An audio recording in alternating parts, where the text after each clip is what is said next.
Bonjour, je suis Vanessa du Savoir en Tête et aujourd'hui nous allons voir ensemble différents paramètres de statistiques, très précisément la moyenne, la variance et l'écart type. Dans une autre vidéo, il y a l'étude de la médiane, des quartiles et de l'écart interquartile. Mais aujourd'hui, on va se concentrer uniquement sur les paramètres en lien avec la moyenne. Je vous ai fait un tableau de statistiques théoriques, donc dans la première ligne, la variable, qu'en général on note x, donc x1, x2 jusqu'à xp, qui sont les différentes valeurs prises par la variable, et dans la ligne du dessous, les effectifs, donc n1 qui est l'effectif de x1, n2 l'effectif de x2, et ainsi de suite jusqu'à np l'effectif de xp. Nous allons commencer par la moyenne, donc je vais vous faire un rappel de sûrement comment vous avez à peu près appris à faire une moyenne quand vous étiez au collège. Donc on prend l'effectif fois la valeur de la variable qui lui correspond, plus la colonne d'à côté, n fois x, plus ainsi de suite, l'effectif fois la variable jusqu'à la dernière colonne du tableau, le tout divisé par grand N. On va essayer de formaliser ça sous forme de formule, puisque je vous rappelle que dans un exercice, quand vous calculez pour la première fois quelque chose, vous devez en rappeler la formule. Donc pour la moyenne, je vous en ai mis 4 différentes, qui sont en fait 4 fois la même écrite différemment. Donc le symbole de la moyenne, c'est un petit x avec une barre. Et donc c'est égal à n1 x1 plus n2 x2 plus ainsi de suite jusqu'à np xp. Le tout divisé par l'effectif total qu'on note grand N. La deuxième formule en dessous, ce que je vous disais, c'est rigoureusement la même, mais au lieu d'avoir une grande division qui n'est pas forcément évidente à faire sur toutes les calculatrices, on va mettre la division par n en facteur. Donc on se retrouve avec 1 sur n, facteur de tout mon numérateur de tout à l'heure, c'est-à-dire n1 x1 plus n2 x2 plus ainsi de suite jusqu'à np xp. Les deux formules d'en dessous sont un petit peu plus compliquées à comprendre puisqu'elles utilisent le symbole de la somme. La somme en mathématiques se note avec un sigma majuscule qui est en fait un espèce de m majuscule que vous auriez fait pivoter de 90 degrés vers la gauche. Et donc je vous ai renoté l'équivalent de la deuxième formule avec un sigma, donc 1 sur n que multiplie, et donc au lieu d'avoir la somme séparément, on écrit sigma de xi pour des i qui vont de 1 à p. Donc si vous aviez 5 colonnes dans votre tableau, ce serait par exemple le sigma de i allant de 1 à 5 des xi. La dernière formule, en fait, c'est la même que la première, mais écrite avec le sigma. C'était juste pour qu'on s'habitue à cette écriture. Donc, c'est la somme des xi pour i allant de 1 à p, le tout divisé par grand N. On va faire juste un tout petit peu de vocabulaire. La moyenne est ce qu'on appelle une tendance centrale.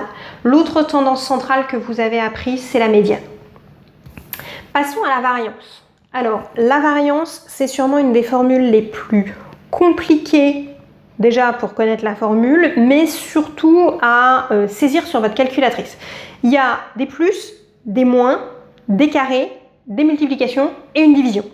Bref, tout ce qu'il faut pour se planter. Donc moi je vous conseille toujours, quand vous devez la faire à la main, surtout s'il y a plus de 4 ou 5 cases, de 4 ou 5 colonnes dans votre tableau, de la faire au moins 2 fois, parce qu'il y a souvent des erreurs qui se glissent. Donc voyons sa formule. Donc pour une fois, un symbole simple, le symbole de la variance c'est grand V, et pour la formule c'est N1 que multiplie entre parenthèses x1 moins la moyenne, pardon, fermez la parenthèse au carré, plus, et je vais répéter ça pour toutes les colonnes de mon tableau. Donc je reprends, la variance c'est n1 facteur de x1 moins x bar au carré, plus n2 facteur de x2 moins x bar au carré, plus ainsi de suite, jusqu'à np facteur de xp moins x bar au carré, le tout divisé par grand N. Je vous l'ai écrite en dessous avec le symbole sigma. Le symbole sigma a l'énorme avantage, vous l'avez déjà vu pour la moyenne, de nous faire des formules beaucoup plus courtes. Vous avez des fois un peu plus de mal à comprendre ce que ça veut dire, mais au moins à écrire, c'est beaucoup plus simple. Donc je me retrouve avec 1 sur n, même chose, j'ai remplacé mon quotient par un facteur. Donc 1 sur n facteur de la somme de ni facteur de xi moins x bar au carré pour des i allant de 1 à p. Il existe une deuxième formule pour la variance. En général, vous avez toujours une préférence pour l'une ou pour l'autre. Elles sont aussi valables l'une que l'autre. À vous de choisir. Par contre, ne les mélangez pas. Vous choisissez une et vous l'utilisez parce qu'autrement, vous courez droit à la catastrophe. Donc, la deuxième formule, c'est n1x1 au carré plus n2x2 au carré plus npxp au carré, le tout sur grand N, moins la moyenne au carré. J'ai des élèves qui trouvent que celle-ci est plus facile à retenir et en plus plus facile à saisir sur votre calculatrice. Il y a moins de parenthèses, de risque d'erreur de signe, parce que là j'ai mis des parenthèses autour des multiplications pour le carré, mais c'est vrai que c'est souvent plus simple. La dernière formule que je vous ai mise, c'est la même que la troisième, mais écrite avec un sigma, vous commencez à comprendre la logique. Donc c'est 1 sur n, facteur de la somme des nixi au carré pour i allant de 1 à p, le tout moins la moyenne au carré. Donc, vous choisissez la formule et l'écriture qui vous arrange le plus, et je vous conseille d'utiliser toujours la même. La difficulté de la variance, c'est que la formule est extrêmement longue et qu'en plus, dans le mode statistique de votre calculatrice, elle n'est pas calculée. Le mode statistique vous permet de calculer entre autres la moyenne et l'écart type, mais absolument pas la variance. Je vous donnerai une petite astuce pour quand même pouvoir retrouver la variance assez facilement avec ce mode. On a fait le plus dur, on a fini la variance. L'écart type, c'est extrêmement simple. Son symbole, c'est petit sigma. Donc le sigma minuscule grec, pour nous, ça pourrait s'apparenter à un espèce de symbole de petit sifflet. Et donc l'écart type, c'est égal à la racine carrée de la variance. Donc quand vous avez fait l'énorme boulot de calculer la variance, l'écart type, c'est très très facile. Comme pour la moyenne, un petit peu de vocabulaire, l'écart type est ce qu'on appelle un indice de dispersion autour de la moyenne. Qu'est-ce que ça veut dire? Ça veut simplement dire que ça va nous permettre de savoir si les valeurs sont très proches de la moyenne ou si au contraire, elles s'étalent assez loin de la moyenne. On va prendre un exemple. On va prendre un devoir bilan où deux classes ont exactement la même moyenne. On va prendre une moyenne de 12. Et dans la première classe, l'écart type est de, je prends une valeur au hasard, mais est de environ 1,5. Et dans la deuxième classe, l'écart type est d'environ 3. Qu'est-ce que ça veut dire? Ça veut simplement dire que la moyenne est la même, c'est 12, mais que dans la première classe où l'écart type est égal à 1,5, les notes vont être assez proches. Les élèves ont sensiblement des notes très très proches de la moyenne. Dans la deuxième classe, où l'écart type est beaucoup plus grand, il est de 3, là, les notes vont beaucoup plus être dispersées, c'est-à-dire qu'il va y avoir beaucoup plus d'écart entre les notes des différents élèves et la moyenne.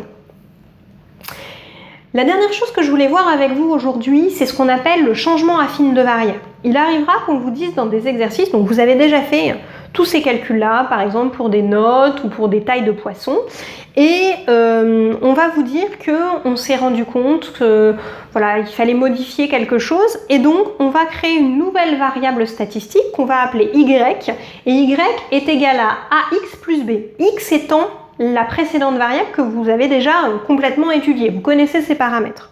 Et bien, à partir des paramètres de la moyenne, de la variance et de l'écart type de x que vous avez déjà étudié, vous allez pouvoir calculer la moyenne, la variance et l'écart type de y sans avoir à refaire tout le boulot avec les grosses formules.